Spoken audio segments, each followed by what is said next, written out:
All right, and we are live. Hello. Yep, and there's my notification, I think. Let me just turn this off. This is something I always forget to do. I know, right? I made sure to put mine on vibrate. I have my iPad here, so I can also watch the live stream and look at the chat. Put mine on vibrate. There we go. go. Oh, I hear myself. I know. I had to mute myself real quick. I'm not seeing anybody yet, but it'll take a minute. Let me just mute this really quick. Where are you? Where is it? Oh, there we go. All right, do not disturb is on. What if there's an emergency, Rachel? I know. Tough, right? They'll have to deal with it. Call the next person. Exactly. So I am here, guys, and they will start rolling in. Hi, Angela. I'm here with Rosa. She is the creator of the Eyeris Tarot. I know you guys have seen it in the last couple of videos that I've done because I love it. It's gorgeous. So I actually was going to start with some of the questions about it, but I want to start with just a few questions just about you, with the normal questions that I normally interview people with. And I know your channel is it Lunaria 33? Yes. Am I saying that right? Yeah. Okay. You want to explain to us why you named it that? So Lunaria is what I would call like my spiritual name or my alias. It's a name that I feel like it kind of came to me in a dream, or it was given to me in a dream. Like when I very first started getting more into spiritual things, witchcraft, even like getting into the paranormal or understanding the paranormal. And the way this person or being called me, usually I would get called Luna in my dreams. But when like if you have a nickname and you're growing up, and if your parents are trying to get your attention, they say your full name. So that's what happened in my dream, where they were trying to get my attention and they said Lunaria, like my full name, like Lunaria, you know what I mean? So, and it stuck to me, and I'm like, oh, well, I guess I'm just going to use that then, because I feel like that was given to me for a reason, especially if it came to me in a dream. So I stuck with Lunaria as my spiritual name. And then the 33 is actually, I think it's called, I don't know if it's your destiny number or your life path number. It's when you use your birthday and you get that number. Your life path number. Okay, so that's where the 33 is from. So it's Lunaria 33. So that's you're a master number 33. Your life path is.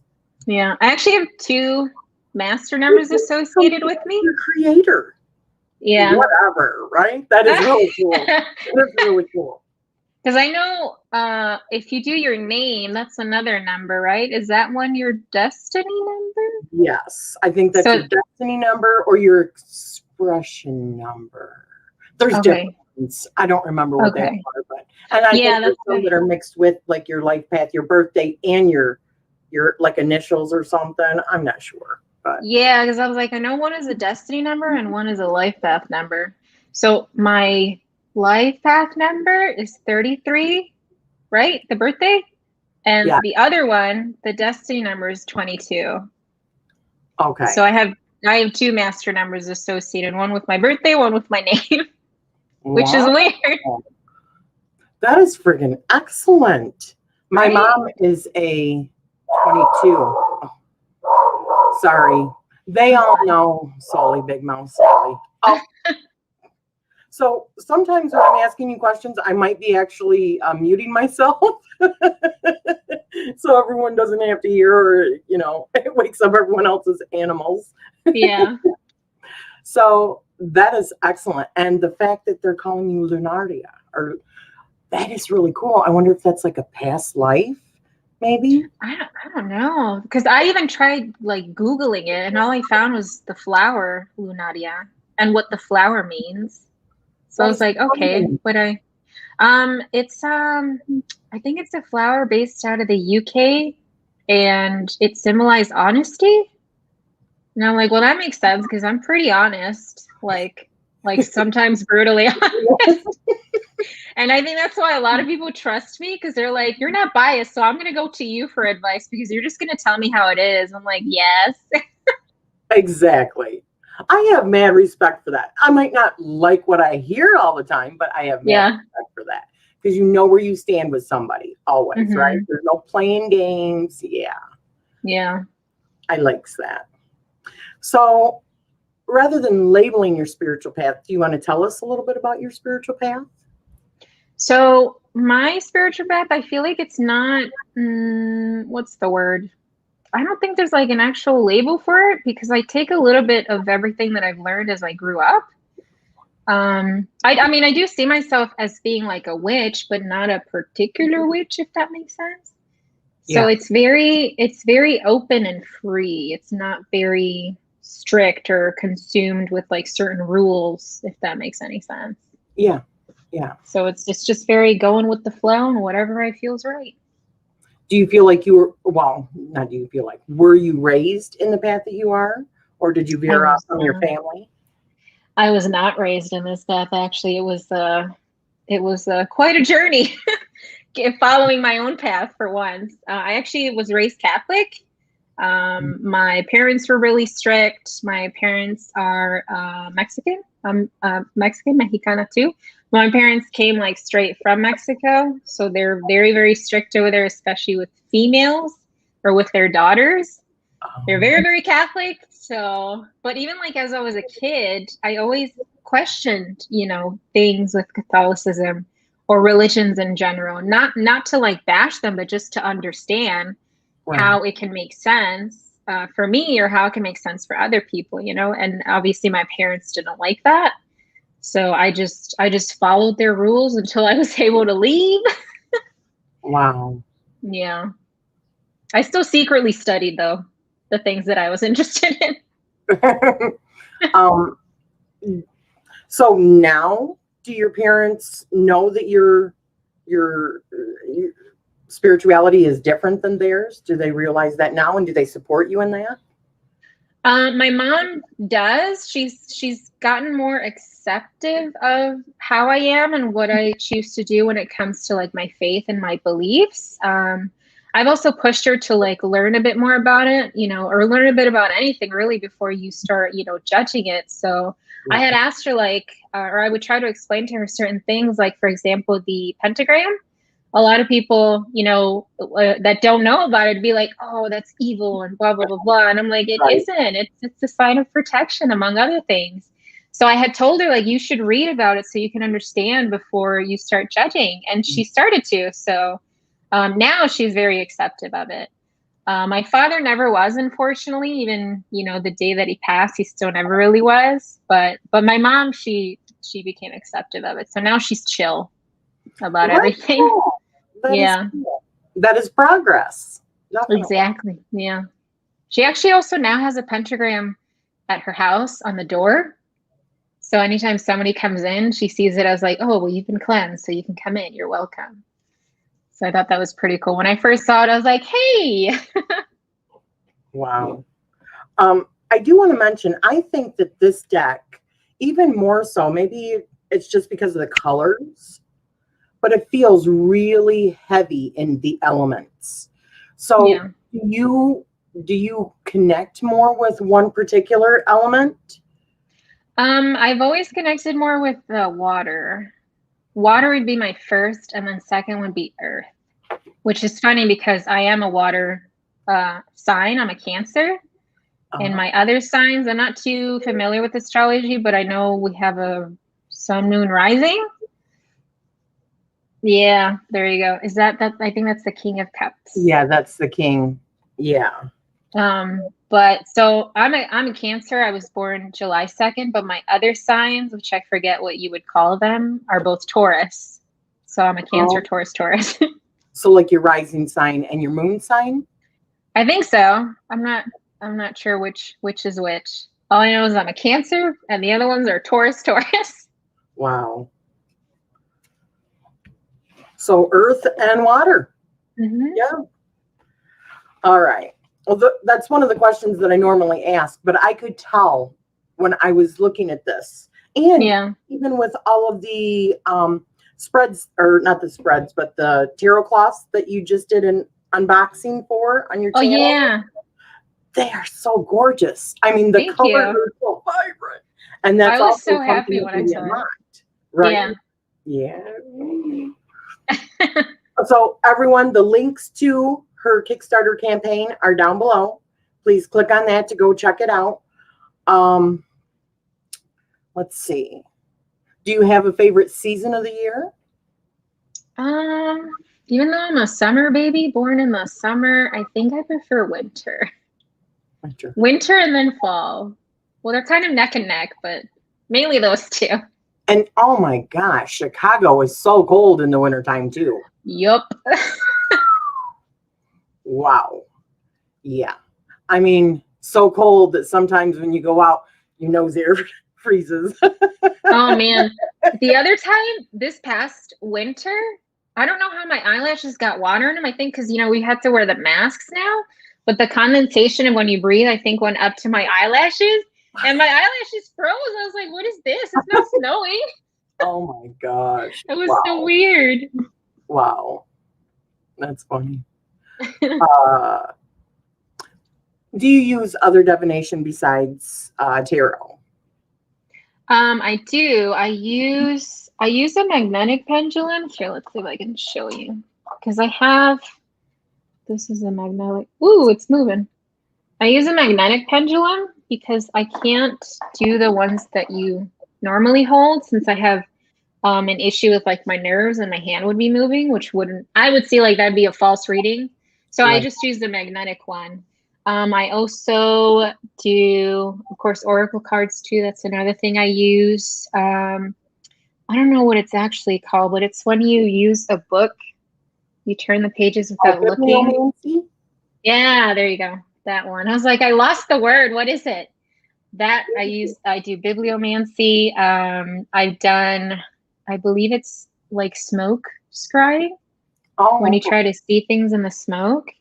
I also do paper scrying, which is how a lot of my drawings came to me too. Like a lot of my huge drawings, not the ones in the cards, but the ones that I did when I was younger. It's just things that I would see on the paper and I would just start drawing.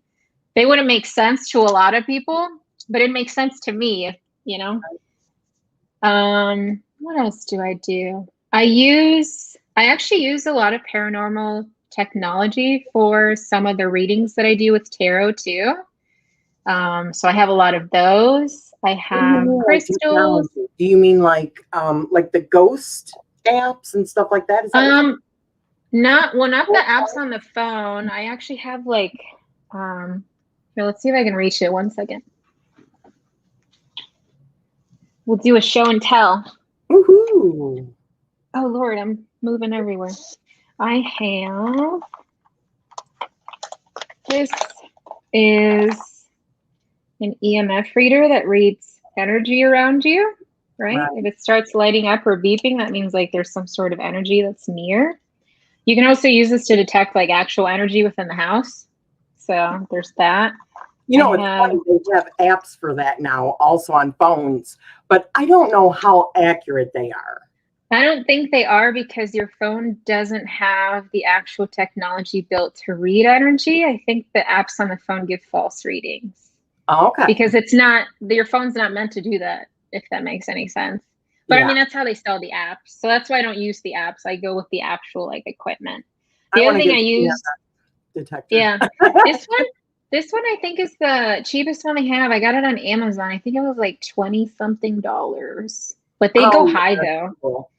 Like they can go in the hundreds if you want the really good stuff. No, and then I have cheap. And then I have this little guy. This is called an Ovulus 5. This has, I think, 10 apps built in itself that you can use. The main one that I used for this is one that spews out words, which they do have apps on the phone that you can use for that. Yeah. And that's, less expensive. This one was like one of the more expensive items I use. And the other thing that anybody can use, which you also have in your phone, is a audio recorder to like catch EVPs. You can use your phone for that. Right. But I have my own like separate digital audio recorder for that. And then the other equipment I have behind my laptop, which I can't show. Something or what? I would love to, but when I started getting all my equipment, you know, the pandemic happened and nobody can really go anywhere. But I would love to go to places to go ghost hunt or do readings with my tarot cards there too. That'd be awesome. Yeah, we should, anyone that's in the local area, let's get a ghost hunting team around. Right? Let's do it. That would be cool. All right, let me see. So your tarot birth cards, if you're a 33, it would still come down to 3 then, right? The Empress? No, they told me it was 6. They had told me it was the Lovers and the Devil. Okay. Because I entered it, I did the website thing. I put my birthday on a website for it to tell me. Because even I was confused. I'm like, wait, if I have a master number, which one is it? So I did it on a website and I got the Lovers and the Devil as my birth cards. You're right. I'm just thinking as in numerology, it's like breaking it down to like really 3. But it's like a double power 3. Which is like the Empress that made me think of the Empress. So I mix them up sometimes. Jennifer says ghost hunting would be fun. Heck yeah. Yep, it sure would. Definitely. Let's see. So do you know what your significator card in the tarot is? Do you use a significator? What do you mean by significator? Like, so with being a Cancer, you would probably be like the Queen of Cups. But there's also other ways of calculating that. It could also be based on like a Myers-Briggs test, you know, like your personality. There's like breakdowns for that also. Or just like the card in the tarot that you relate with like the most, that you would use as a significator for yourself. That could probably that then would be the Death card, I think. That's one that I stick to more, that I go to more. I feel like I relate with that one more. Okay. Yeah, so mine would be the Death card then. Okay, very cool. I would ask you, what is your favorite current deck? Mine. All right. Mine is my number 1 right now. Two more questions, and then I want to go over to some of the actual deck questions, and then open it up for other people to ask questions, if that's okay. Yeah. Okay.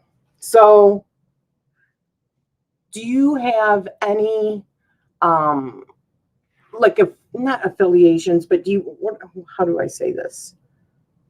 Is there any other time period that you feel drawn to other than like right now? I feel very drawn to, now I don't know if it's the year 4000 or 4,000 years ago, but I feel drawn to Egypt way back in the day.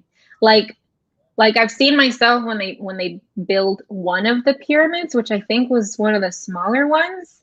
I'm not sure the name of it, but I've seen myself there, like standing there in the sand and seeing that one built, and then the other one kind of less than halfway done. I don't know what year that was, but I keep seeing the year like 4,000. I don't know if that's 4,000 years ago, the year 4,000, but it's definitely in Egypt though. Ooh, that is excellent. Okay, so another question along that lines: if you could go back to any event in history, what would it be and why? I think it would be that to go back when, like when they were building it. Also to understand why it is that I keep seeing, you know, that image. Like, why am I placed here right now? Like, what am I supposed to pay attention to? But Egypt is like, I've always been drawn to Egypt. Even like in grade school when I was a kid, there's like a class that we had called social studies, which study like the history, you know, around the world. And I was always like excited when they would bring up Egypt. Like, it was always Egypt. Any other one, I'd be like, ah. But Egypt was always my go-to. So did you have like a specific like goddess or god that you was really drawn to as far as Egypt, or were there pharaohs? Was it Cleopatra? King Tut? I just recently found information on, I don't know if I'm saying her name right, but I think it's Bastet. It's the, I think that's that one. She has kind of like a face of a cat. Mm-hmm. That goddess. That one I just recently found out, I think maybe about a year and a half ago, and I started looking into, and I'm like, that makes sense. And then for some reason, cats are really drawn to me too, which is also ironic. And then thinking about Bastet, I'm like, why does she have a cat face? I want to study more about her. Like, who is this person? Yeah. Well, they definitely regarded cats as yeah, and that too. That's why I was like, what? Yeah. Very cool. All right, let me put these up really quick. And I've got other questions for you. Let's get to the nitty gritty of what we want to know. The nitty gritty. Well, can you tell us a little bit really quick about your channel and the things that you do on your channel? So my channel, it's Lunaria33. I think we spoke before we went live about that. So Lunaria is actually my spiritual name. It's a name that came to me in a dream when I was very, very young. And 33 is my, I forgot what it was, destiny? Life path. Thank you. 33 is my life path number. So I just put both together and then, made the channel. Originally, my channel was meant for gaming or electronics, things like that. And I think I started the channel in 2016, but I didn't really focus on it as much. And when I came back to my spirituality is when I started diving back into tarot, actually getting decks now, because for a while I didn't have anything. I didn't have any. Now I have all this behind me. So then I switched to tarot and spiritual stuff, and now that's what it is.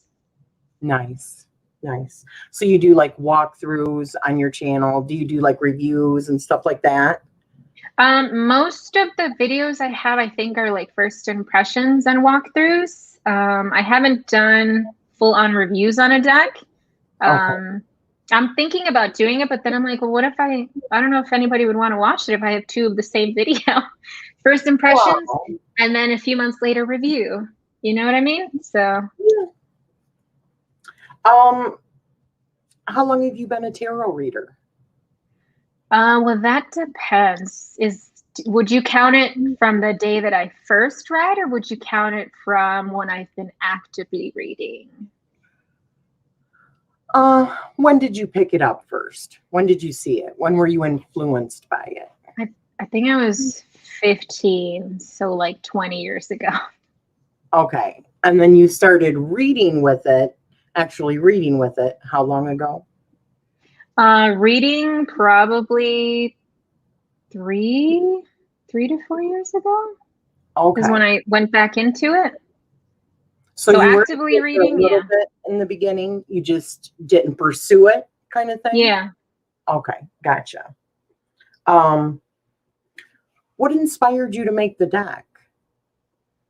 Well, one thing was because I always wanted to do something with my art, and everybody would always push me to do something with my art. So that was one of the things. And the other thing too was when I was getting back into tarot, I'm like, I want to put something out to also help people, whether or not they feel influenced by my art or the fact that it's a tarot deck, the fact that it's tarot. I want to put something out there that's a part of me, but that can also help people out. So I guess it would be my motivation, inspiration with tarot, and also pushing myself to actually do artwork again, because it's also been years since I drew anything. So that's why the deck is very dear to me, because it's something that pushed me to draw, but also pushed me to be more open with my spirituality and kind of just trust, because a lot of the deck came to me in different ways, in visions, in dreams, all that stuff. You're kind of getting ahead of yourself, or ahead of me, because oh, my bad. I'll slow down. I'm just joking. But I am a huge believer in dream journeying and writing your dreams down, and that there's symbolism in that. Not every single thing. But there are big things, that are in your dreams. Mm-hmm. And I remembered watching some of your videos, and when you were going through each of the suits and talking about this one came to you in a dream, this, so was the suit, or I mean, was the deck itself heavily influenced by dreams, like the animals that you chose and all that? I would say more than half of the deck was influenced by dreams. And then I think 40% more was influenced on visions, like while I was awake. Ooh. Yeah, I think the only cards that were kind of just like, oh, I'm just going to put this, was the 8 of Wands, just because everyone's 8 of Wands is always the same. Like, it's 8 Wands going in a direction.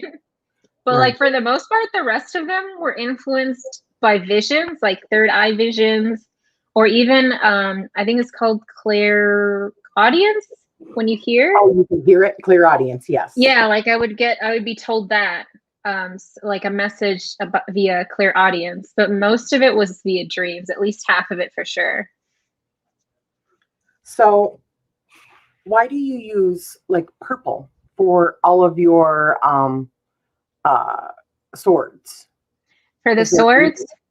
Mm-hmm. So all the information that I've studied growing up related communication and like the mind, what the swords stand for as the colors purple or violets, or in that, general, what would you call it? Map of colors, I guess. Because there's different tones and hues in violet. So that's what it's trying to add in the card too. It's not just one purple, it's kind of different ones. Right. And in my, it's like, even in my tattoos, I have, I don't know if you guys could see it, but I have violet here for the element of air. So I decided to go with violets for the suit of swords. So Allie asks, what cards do you use? What do you mean by that, honey? Are you asking what tarot cards that she uses? Like decks, or? Because honestly, you have quite a few decks, don't you? I do. I think I have like over 150 for sure. Wow. In general, tarot decks over 100, I think. Wow, that's excellent. That's one thing I love also about your cards, though, is it's not just a plain flat color. You use the different colors of like purple or violet or whatever, and it creates such depth because you're using them, several of them. That's one of the things that I did when I made my jewelry, my bead weaving jewelry. I would use several different shades of green in order to really bring it out, bring that depth. Yeah. And I see that in your work. It's just beautiful. Thank you. So are you thinking like a lot of like your third eye and your crown chakra, that mixture for like thoughts and communication, higher communication? Yeah, that was one thing too. And I don't know all of the chakras by heart or like the set colors for them, but sometimes I do things without knowing, but they end up making sense. Like some of the colors that I ended up using for the suits. But that's also one of the reasons why I had used that color.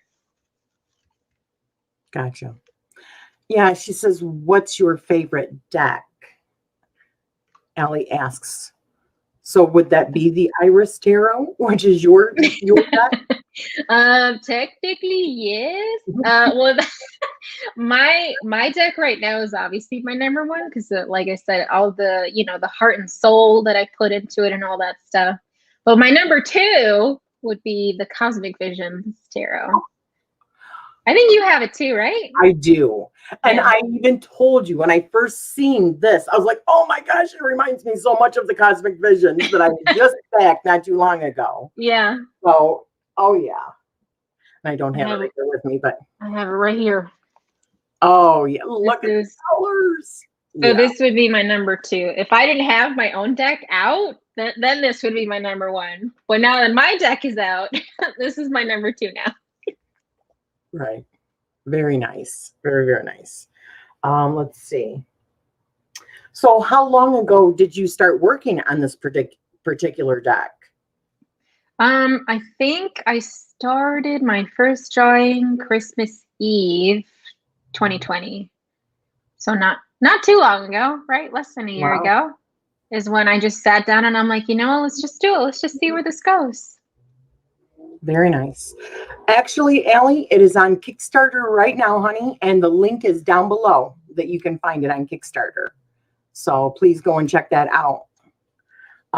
And we will be showing some of the cards too, but she's got really good videos on there. Also on her channel, there's a link down below to her channel. She goes through and shows every single one of the minor arcana, the major arcana, even some of the perks that are coming. She's unboxing some of those. Oh my gosh, the card stock. Oh, let me ask you, is where you got these printed, is this the place that you're actually getting them printed? Mm-hmm. Okay, Yep. so it's going to be the exact same card stock as these. Mm-hmm. I love these. Have you watched like me shuffling? I was thinking about doing an actual short of just me shuffling. I have. I'm like, every time I try, I'm terrible at the riffle or the bridge. And I've tried to like teach myself. I've watched videos to try to do it. I can't for the life of me. But like when I see other people shuffling, I'm like, oh my God, that's like magic to me. So when you did it, I was like, oh, I wish I could do that. You can. May the force be with you. No, I know, right? Listen, I have short fingers. I mean, short, stubby fingers. And because the core of this deck, that's why I asked if it's the same printing, is so friggin' excellent that when I shuffle this, no problems, right? Yeah, I can't do that. I can't do it. That's like magic to me. And it does not hurt it. It does not hurt the actual cards. Look at that. Mm-hmm. Can you show them really quick what you did with yours, the edging? Oh, yes. And by the way, she also sells these particular inks that she used on her Etsy shop, which is also linked down below. So go and check that out. But there's also a video on her channel. So I suggest going and subscribing. Ooh, look at that. Rainbow edging. Yeah. So she sells all those and they're shimmery. I'm not sure if you can, let me make you bigger so that they can see the shimmer a little bit. Oh, okay. I don't know if the light is catching it. Oh, there's some right there. Yeah, I caught it. I seen it. I think it's fabulous. Yeah. And she sells like 12 different colors, right? Yes, I actually have some right here. Yes. They're alcohol inks which shimmer on the bottom. So you just shake it up before you start using it and you can start painting. Yes. Fabulous. That was one of my questions. I know on the video that you had said possibly that you were going to be doing this kind of service for people that are not confident enough or don't want to do it, do the edging. Is that something you're going to do? So I do want to have that service available, like deck edging services. Obviously, it would only be with like the materials that I have, which I would, post on either my website or on Etsy, so people can look through and see whichever one that they like. But I was also thinking like to offer the rainbow thing on Kickstarter, although I didn't know if anybody would be interested. So I think I'm just gonna do it as an after. I want it. I think me. So, but I don't know if I should do it like where people can mail me whatever deck they want me to edge, or if I should only stick to doing it with my deck. You know what I mean? Because I know I don't want to risk people losing their deck if they mail it to me. Because stuff happens. So that's why I was like, maybe I should just stick to doing my deck instead of having people sending me whatever deck they want me to edge, just to be on the safer side. But I did think about it and I do want to do it. I'm like 90% sure I'm going to do it. Ooh. Yeah, because I mean, now all of these decks are they coming to you for the Kickstarter and then you're shipping them out, or are you having a company ship them out?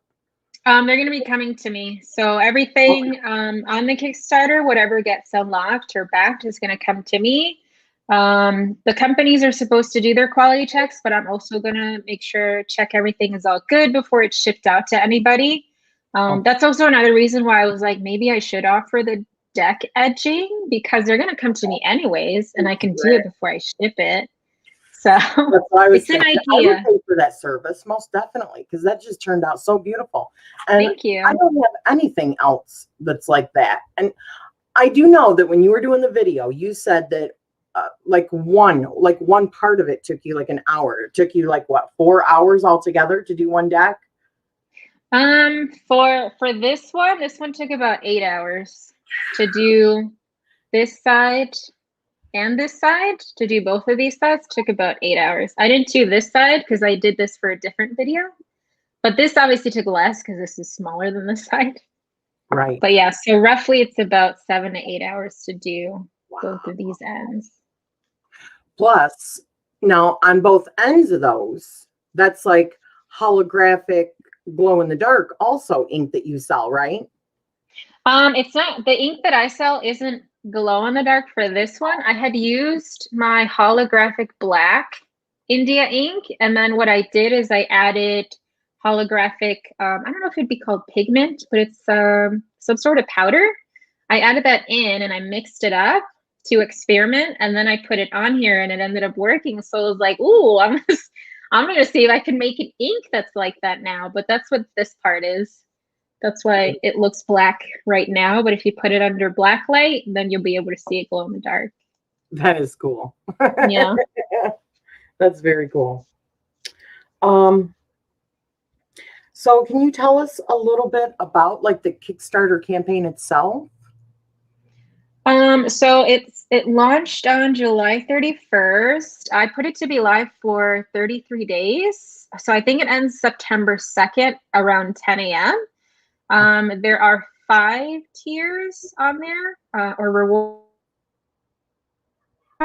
I think the lowest one is at $28, which is a set of the Kings and Queens stickers, holographic stickers. It's just the skulls though with their crowns. The second tier, I believe, is a set of altar cards, which I think I have to show you guys. So it's these.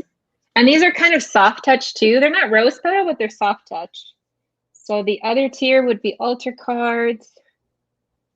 Beautiful. And then the third tier is the actual deck. It's the Eyeris Tarot, which comes, it's going to come in a magnetic box like this. Love that. The inside looks like this. I love actually didn't that. know. I didn't know that it was going to come with the ribbon, but I was like, ooh, that's nice. So it comes with the ribbon. And then you're also going to be getting this bag that comes with the deck. Nice. And then the fourth tier has a little bit of more extra goodies. I think that one comes with the deck. It also comes with a holographic tarot pouch right here. It comes with altar cards. It comes with prints that are only exclusive to that tier. And it also comes with an opalite moon pendulum, which I think I also have to show you. Show and tell, guys. Let's see.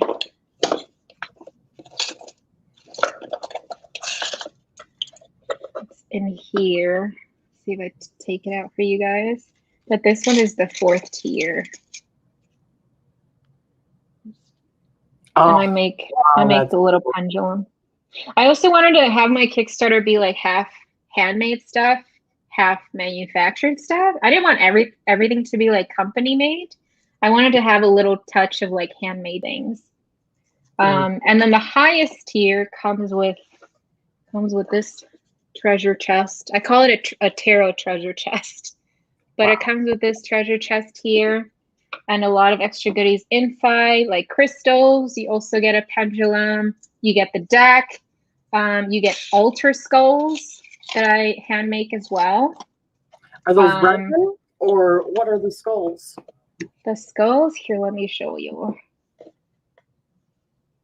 So this one I call Sol. is an altar skull. It has citrine right here on the brain. It has Swarovski crystals, I think they're what they're called, for the eyes. And then this one is called Luna, which is full of moonstone. Ooh. And then they have an opalite moon here at like the base of their third eye. They also have Swarovski crystals in their eyes too. So they're fairly big for your altars.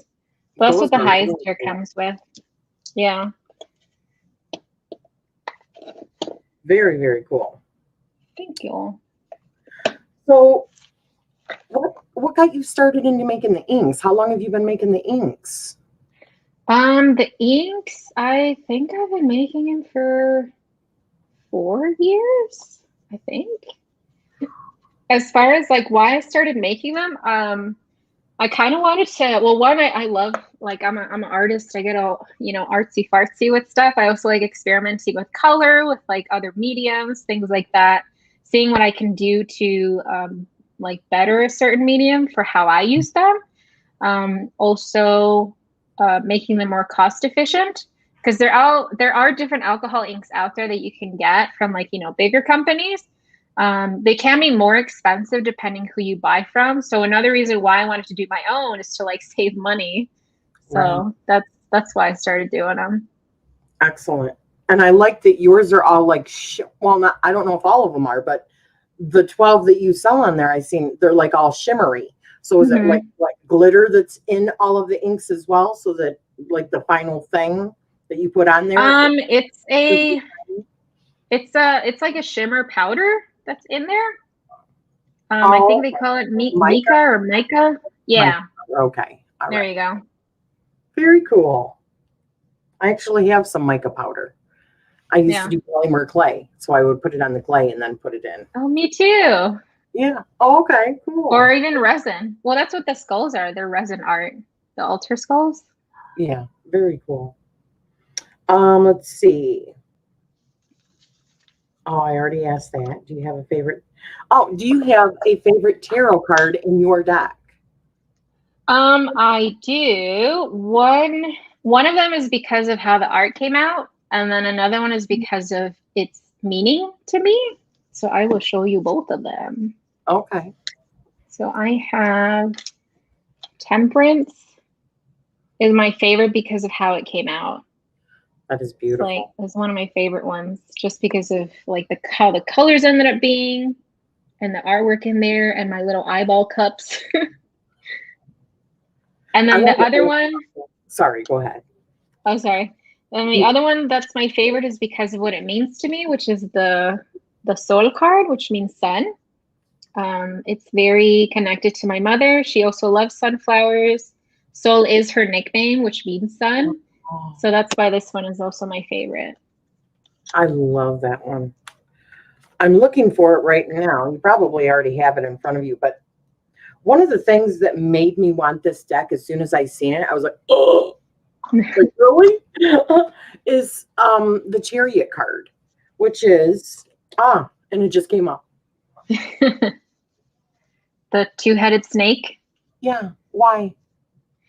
Right? Why a two-headed snake? I thought about that too when I was told to do a two-headed snake. I'm like, why? Okay, I'll do a two-headed snake. So that is one of the cards that came to me in a dream. Before I went to bed, I was telling myself, like, okay, which card is next? Which one should I do next? And then before I went to bed, I heard Chariot. So I was like, okay, but what am I going to use? Like, I don't want to use the sphinxes or like horses driving just a chariot, you know, because it doesn't feel right to me. So before I went to bed, I just kept thinking, Chariot, who's my chariot? Tell me who the chariot is. And in my dream, a two-headed snake, each of them with 3 eyes, came to me, and they weren't physically talking, but we were, I guess, mentally, or what's the word, telepathically talking? Yeah. In the dream. And that's when I was told, like, this is the chariot, and so that's who I used. It's really weird, but it ended up working out, I guess. You want to know why this was so impactful for me? Because the Chariot for me is like the body card. It is our DNA. Double helix, right? DNA. Two-headed snake. But also like DNA activation. So like intuition and all that. Yeah. I was just like, oh my gosh, what? You know? Like, it makes sense. Yeah, That's I what, gotta have this deck. yeah, like that's why I think it's really interesting that a lot of things that we do at a certain moment, we don't understand why until that moment comes where you're gonna be like, oh, that makes sense now. Yeah. I just think it's really cool. Look at these. I mean, okay, White why one. all the eyes? Why? Eyes are a very big thing to me ever since I was little too. And I think you mentioned it on one of your videos where it's like kind of like the window.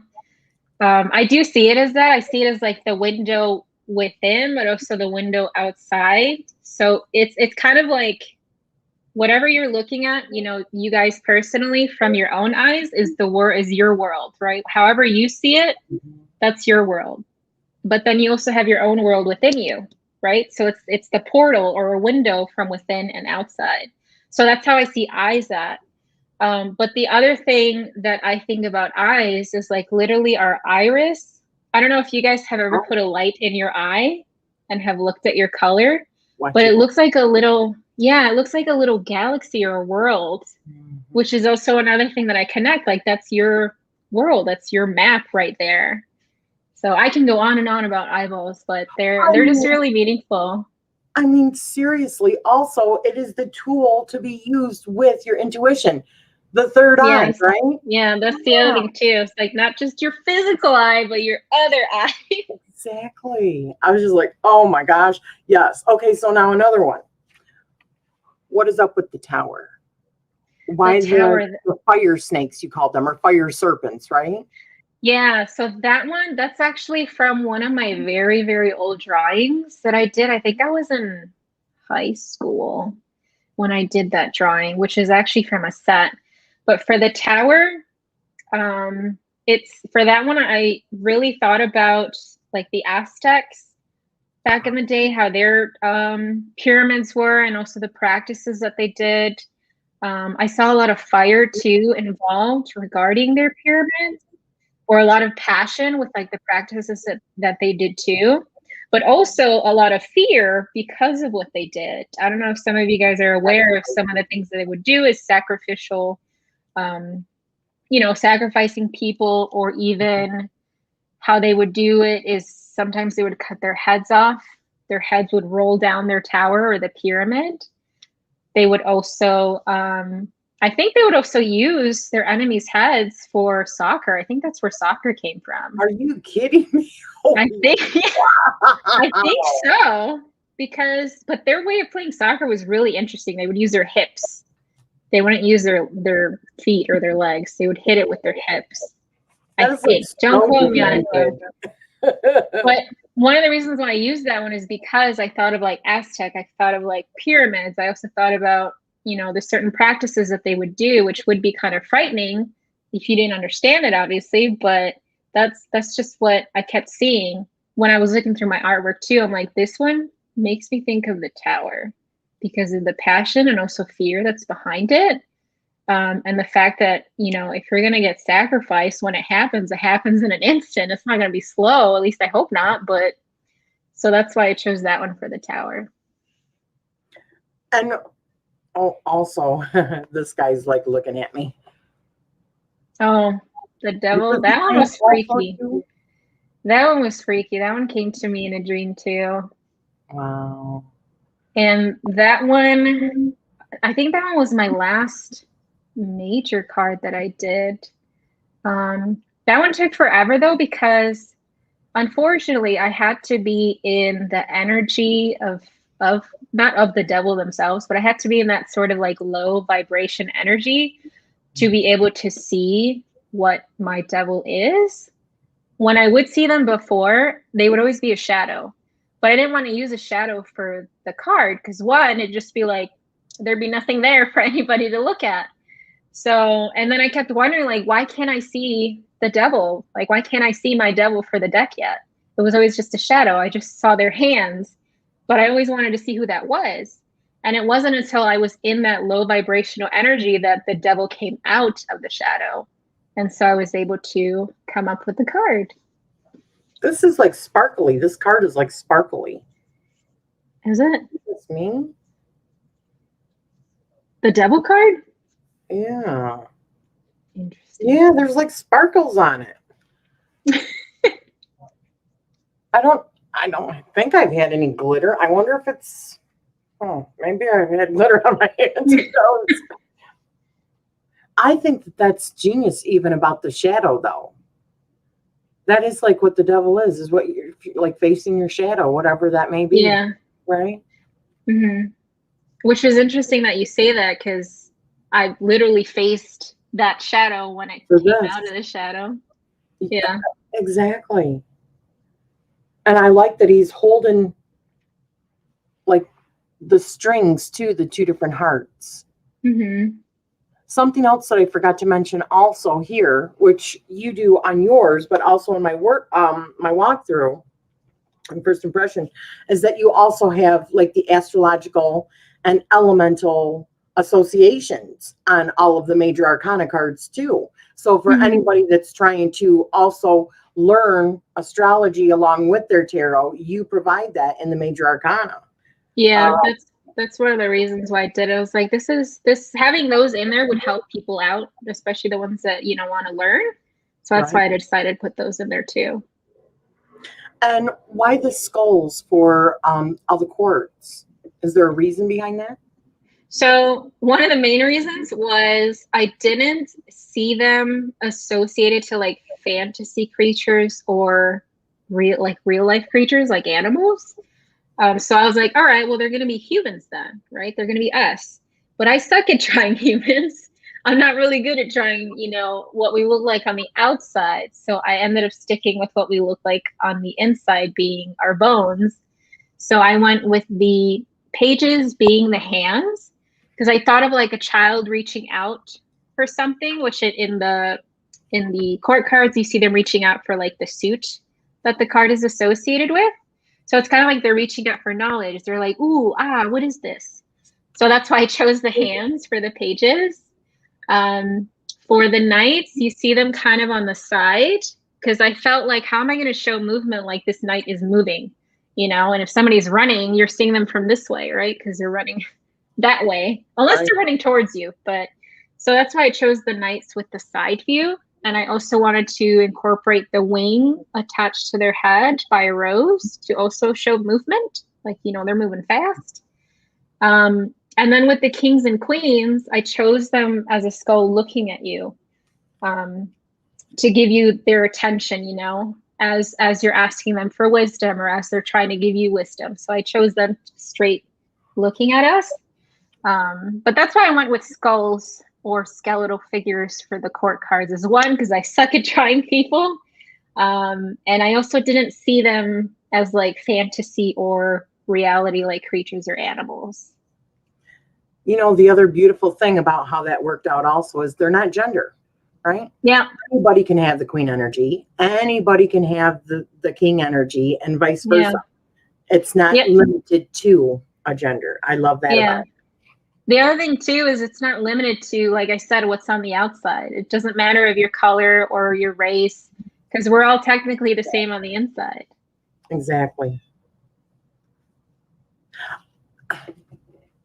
I mean, when you look, the symbology of the symbolism in this deck, even if it wasn't what you meant, what everyone, but I think you even said that in your video, what everyone takes from it could be something different. But even the fact that you have all the drawings in black and white, and then you bring the color into the background, showing that not everything is black and white, right? There's color in everything. And then you put dimensions with stacking different shades of the same kind of color family together. Mm-hmm. It's beautiful.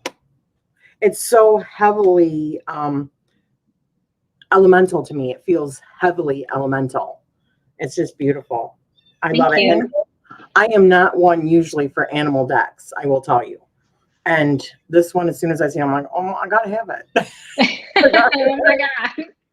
Oh, that's the other thing. Why I was worried about putting it out there, because I'm like, it is at least 60% based on animals, but there's also fantasy involved. There's also humans in there.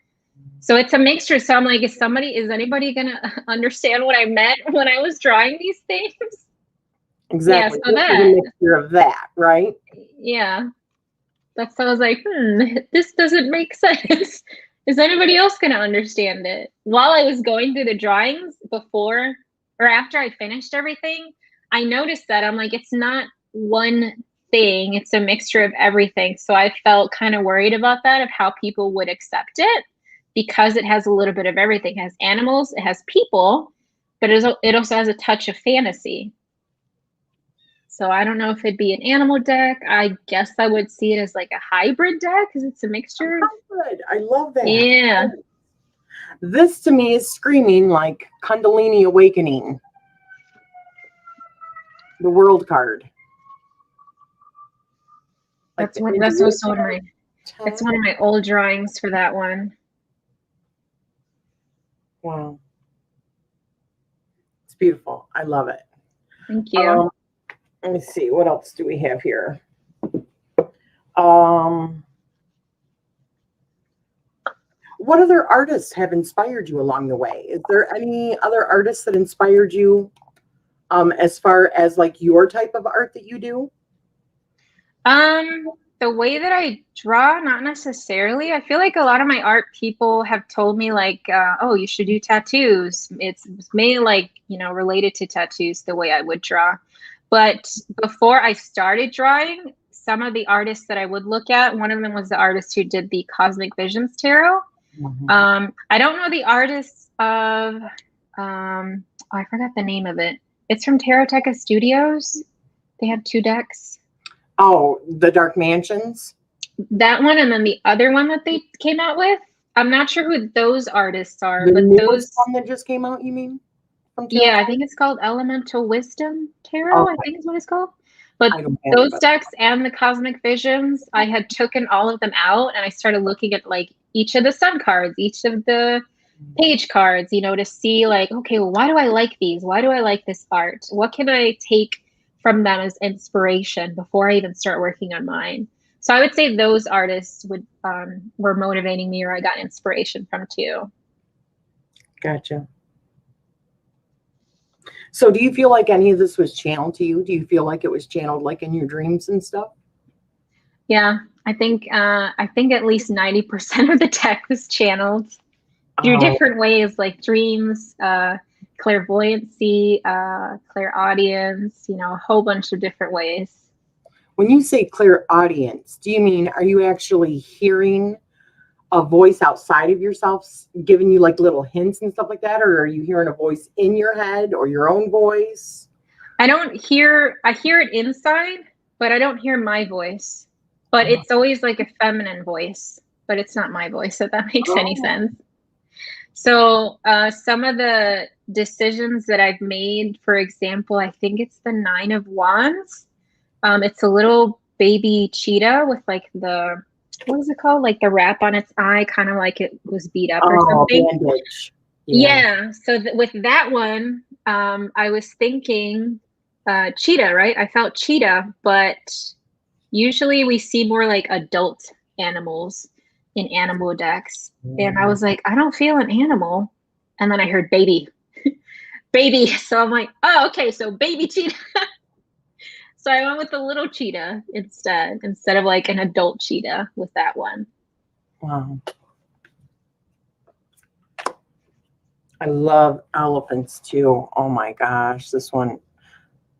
I love the world card. I love and I'm trying to find them all. I love how the rainbows in the cards came out too. That's one thing I was worried about before I had seen the deck physically, is how the rainbows would look. But they came out pretty sweet. I even loved that you used a chameleon. Yeah. I always see foxes, but I did not feel a fox. I felt a chameleon with that one. Because And they then are I also, sneaky, right? They can yeah, blend in. exactly. It's like they do it to be sneaky, but they also do it to be safe, which is also like some things that humans do that we do. You know, we do things to blend in for defense mechanisms, but we also do it, you know, for sneaky reasons too. Is that like tears? Yes. Tears falling down onto the flowers, which can be seen as many ways. Like they're not necessarily tears of sadness. They could be tears of joy or anger or frustration. That's why I think tarot is so awesome, because it can be read in many different ways per, you know, each of us. Like whatever I saw when I made the cards, like you could interpret it totally different, which is cool, you know, which is something that I would want to know. Like, how would you view this card or this card? I The couldn't tell Hierophant. at first what those were, but those are keys. Yeah, behind. Like unlocking that knowledge kind of thing. Is that what the key is supposed to stand for? That, and also the keys that are on the original, I think. I'm pretty sure there's keys on the original. You're probably That's right. also, yeah, I also wanted to incorporate some of the symbolism from the original artwork and have a little bit of that in my deck too. Love that. I am not a spider fan, but that's just beautiful. As long as they stay on cards, I'm good. The other thing I tried to do as well is with the placement for the minors is I tried to place like the cups or the wands or the swords in the way that we would see the original have, to see if that would help people with learning the deck too. I love that. Here is one of the examples of the pages that she's got that come out with the hands. I love that. I love this deck. Thanks. I've said before too, I'm not a huge fan usually of, like, I have other decks. It's not a deal breaker for me, of the rose petal. Yeah, the rose petal. But there's even something different about this. The reason I don't normally like the rose petal is because it like feels like it's drying my fingers out kind of thing. This doesn't. I don't know.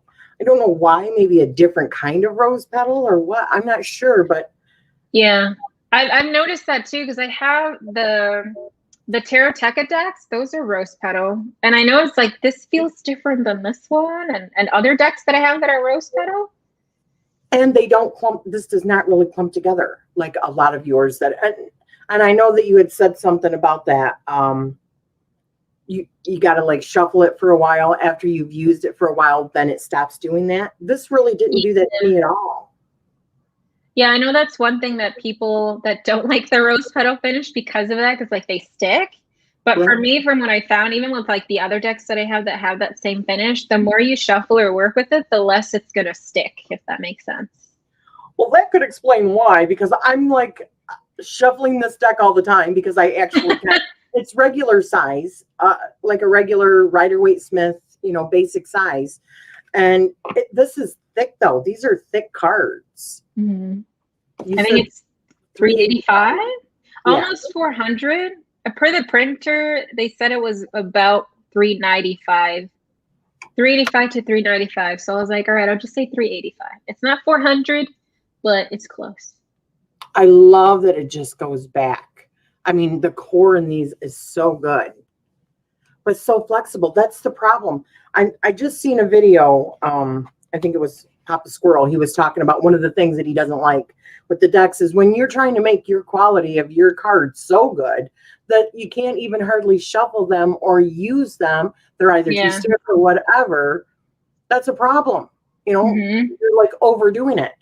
This is like perfect. This is like butter. This is like dreamy. So I'm just sitting here watching stuff on YouTube, and I'm just like sitting there shuffling or watching stuff on TV or Netflix, right? I was like, what are you doing? I'm like, it's like therapeutic. Right? It's like you don't even know you're doing it. Exactly. It is like a meditative, right? Yeah. this is the deck for that. Especially if somebody wants to learn how to shuffle, this is a good deck for that too, in my opinion. Thank you. Does anyone, and I know that we had a couple ladies that had to take off, and others will see this later on too. It's a Tuesday. Oh yeah, I forgot. Yeah. I don't know what day it is. Yeah. Is there any questions? And is there anything that you wanted to let us know about the Kickstarter, expectations, anything like that? So I do have the printer that's based in the US. So one thing that I estimated for shipping dates is I put like an overestimation on the Kickstarter, but because the printer, the company that I'm going with is in the US, I don't expect it to take that long. So it is a possibility that the decks or the rewards are shipped out sooner. So that's one thing that I wanted to mention. So whatever the dates are there is just an estimation, of course, also to leave room for error, like delays, things like that. But I think because the company isn't based overseas, everything should arrive sooner than what's on the Kickstarter. And if it does, then it's going to ship sooner. Right.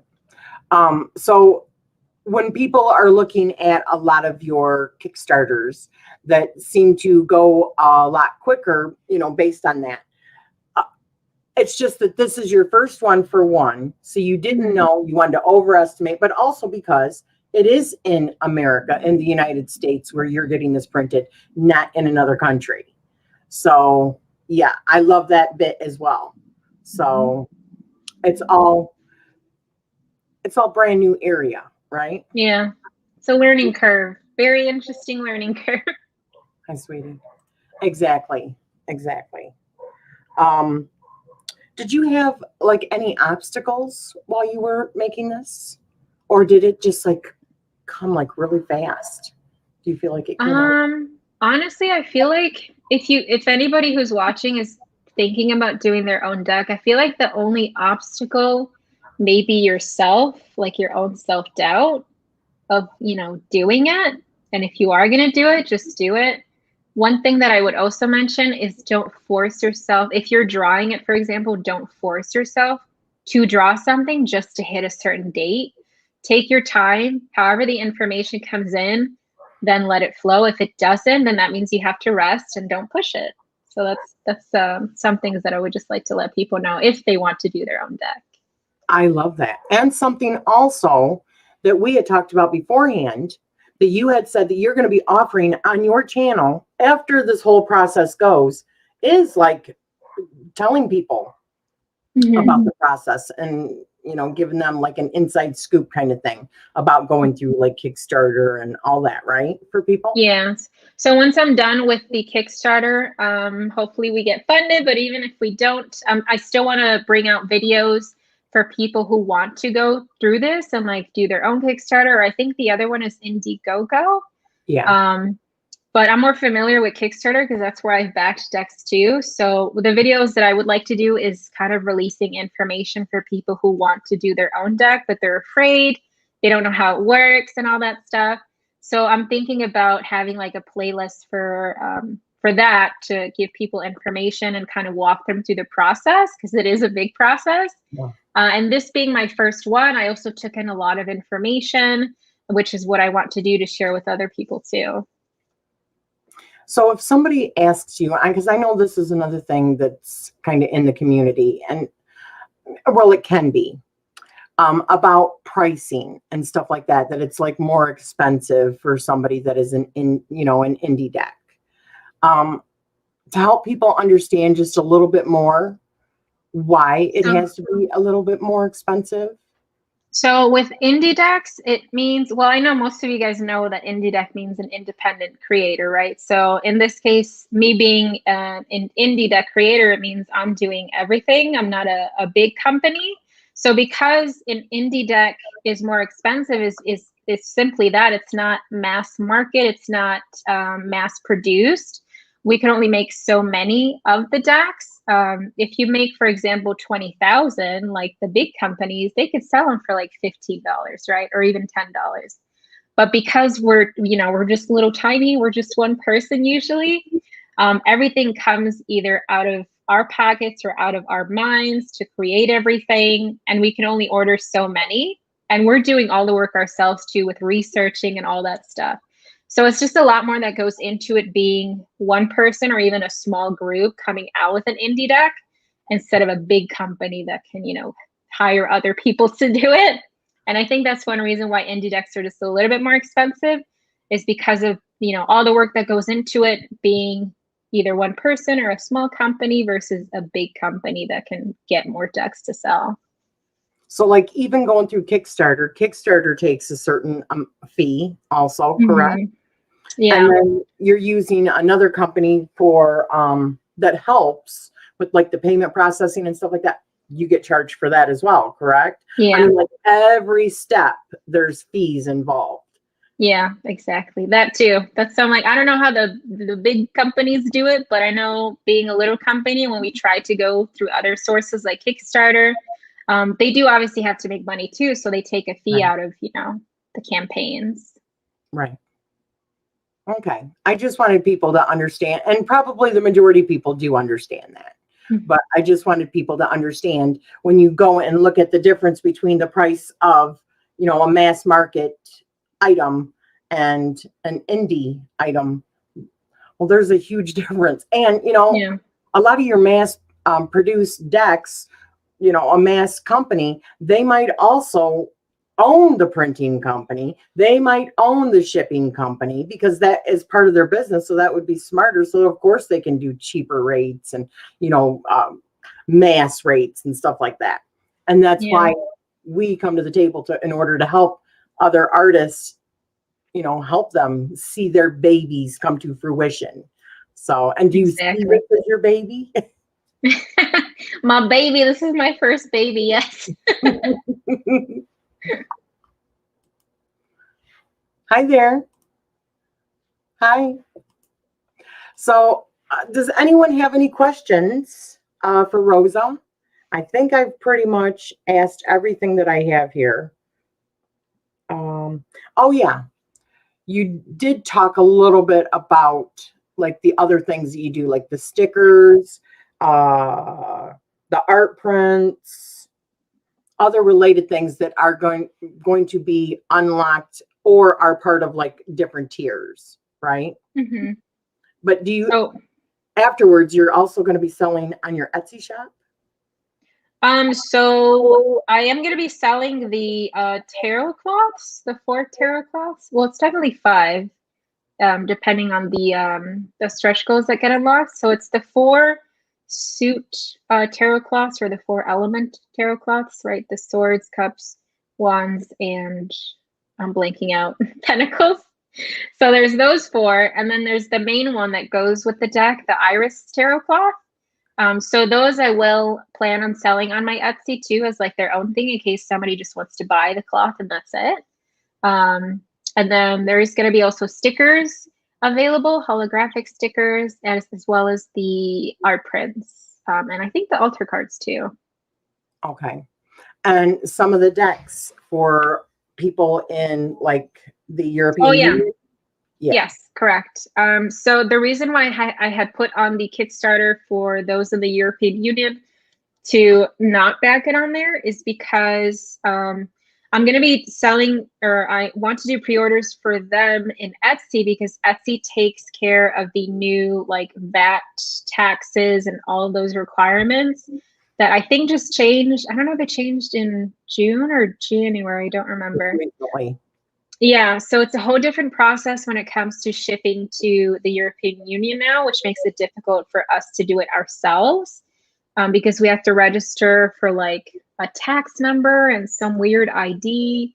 Etsy takes care of all of that. So that's why I would ask people in the European Union to not back it on Kickstarter and to wait till it's on Etsy, because I wouldn't be able to do, all that process myself. And if somebody does, mistakenly back it on Kickstarter, I would just have to refund them because I wouldn't be able to ship it out that way. But if they get it on Etsy, then there's no issue there. Okay, cool.